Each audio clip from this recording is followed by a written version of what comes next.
Hello කොහොමද ඔයාලා හොඳින් ඇති කියලා හිතනවා. පහුගිය දවස් ටිකේ වැස්සත් එක්කනේ. හැබැයි ඉතින් මේ වීඩියෝ එක අප්ලෝඩ් කරන්න නම් අද මට හිතුණා වැස්සේ ඉන්න ගමන් රොටියක් එක ඉඟුරු ප්ලේන්ටියක් තිබ්බොත් හොඳයි කියලා. මම රොටි කන්න මගේ විදිහට අල කරි එකක් හැදුවා. ඉතින් ඒක හදන විදිහ තමයි මම ඔයාලට මේ කියන්නේ. භාජනයක් ලිපේ තියලා ඒකට තෙල් පොඩ්ඩක් දාගන්නවා. මේ අල කරියගේ අර මම හදන ක්‍රමය කියන්නේ ඒකට තම්බ ගත්ත අල මම දාන්නේ. ඔයාලා අල ටිකක් තම්බලා ගන්න. අර තෙල් එකට තෙල් ටික රත් වෙනකොට මම එකට දාගන්නවා අබ සූදුරු එන සාල් පොඩ්ඩක්. මේ ඒ ටික හොඳට රත් වෙන්න ඕනේ. කියන්නේ හොඳට බැදෙන්න ඕනේ. ඔයාලත් මේක හදලා බලන්නකො. මේක මාරම රසයි. මේ පුදුම රසක් තියෙන ඇත්තලම.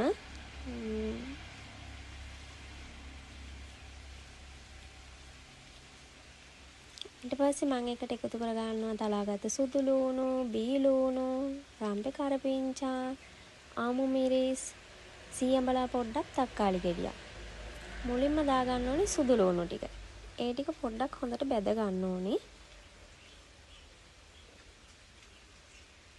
අර අල ටික නම් තම්බලා සුද්ධ කරලා හොඳට පොඩි කරලා ගන්න ළමයි. අර මම නම් ගොඩාක් පොඩි කරන්නේ පොඩි වෙන තරමට තමයි ගොඩක්ම රස. ඊට පස්සේ සුදු ලූණු ටික බැදිලා ඉවර වෙනකොට ඒකට දා ගන්නවා බී ලූණු ටික. බී ලූණු ටිකත් කලවම් කරගෙන ඒකට දා ගන්නවා රම්පේ කරපිංචා ටික. ඊට පස්සේ ආමු මිරිස් ටික.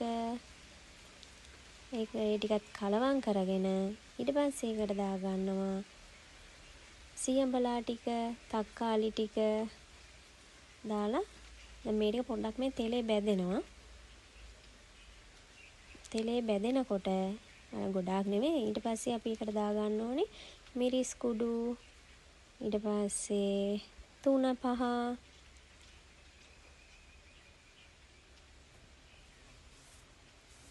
කහ කුඩු චුට්ටක්. ලුණු මම දාන්නේ දෙහැඳි භාගයයි. ඔයාලට ලුණු අවශ්‍ය ප්‍රමාණයට දාගන්න පුළුවන්. ඒ ටික හොඳට මැල වෙනකොට මම අර තම්බගත්ත අල ටික දාගන්නවා. අර අල ටික ඇත්තටම අල ටික පොඩි වෙන තරමට ගොඩක්ම රසයි. අල ටික හොඳට තම්බගෙන හොඳට පොඩි කරගන්න. මම නම් ගොඩාක් පොඩි කරේ නෑ. පොඩි වෙන තරමට රසයි. ඒකට මම වතුර කෝප්ප භාගයක් විතර දාලා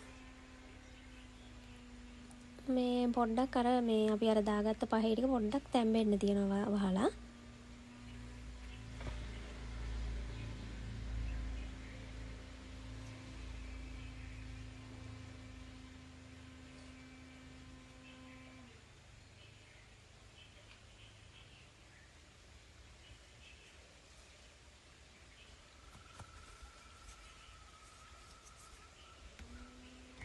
ඔයාලට පේනවා ඇති දැන් හොඳට තැම්බිලා තියෙනවා. මේක පොඩි වෙන තරමට ඇත්තටම ගොඩක්ම රසයි. ඊට පස්සේ හොඳ මිටිකිරි ටිකක් දා ගන්න ඕනේ. මිටිකිරි ටික දාලා හැබැයි මේ අර කැටි ගහන්නේ නැති වෙන්න මේ හැඳි ගා ගන්න ඕනේ. හොඳට.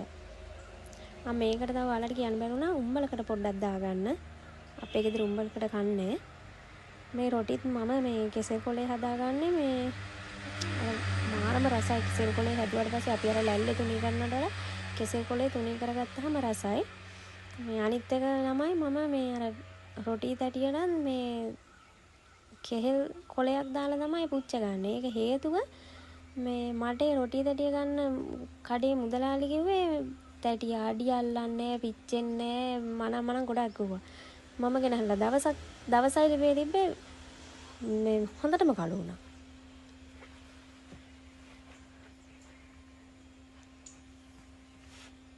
ඊට පස්සේ මෙන්න මේ වගේ තමයි මගේ මේ ඉඟුරු ප්ලේන්ටියත් එක්ක රොටි ටික මේ පුච්ච ගත්තේ.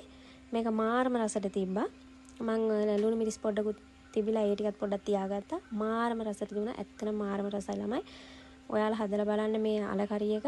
ඇත්තටම රසයි. ඔයාලට පුළුවන් නම් උම්බලකට පොඩ්ඩක් දාගන්න. අපේ ගෙදර කන්නේ නැති හින්දා මම දැම්මේ නැත්තේ. හරිම රසයි. ඔන්නෝම තමයි ඉතින් මගේ වැස්ස දවස ගෙවුනේ. එහෙනම් මම ගිහිල්ලා එන්නම් ආයිත් වීඩියෝ එකකින් හම්බෙමු.